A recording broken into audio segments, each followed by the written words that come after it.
தமிழர்களின் பாரம்பரியத்தில் மிக முக்கியமான ஒரு விரதம்தான் காரடையான் நோன்பு. இந்த நோன்பை திருமணமான பெண்கள் தங்கள் கணவரின் நீண்ட ஆயுளுக்காக மிகுந்த பக்தியுடன் கடைபிடிக்கிறார்கள்.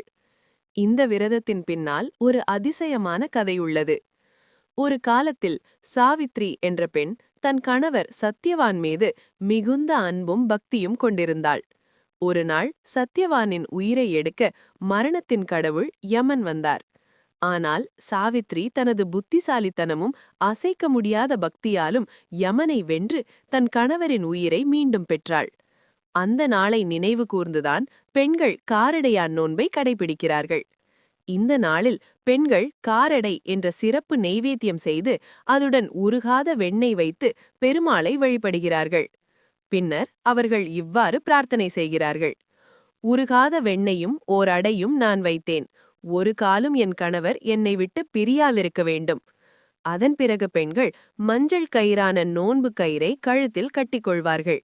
இவ்வாறு பக்தியுடன் கடைபிடிக்கப்படும் காரடையான் நோன்பு திருமண வாழ்க்கைக்கு நலமும் நீண்ட ஆயுளும் தரும் என்று நம்பப்படுகிறது. இந்த வீடியோ பிடிச்சிருந்தா வீடியோக்கு ஒரு லைக் பண்ணுங்க. உங்க கருத்துக்களை கமெண்ட்ல சொல்லுங்க.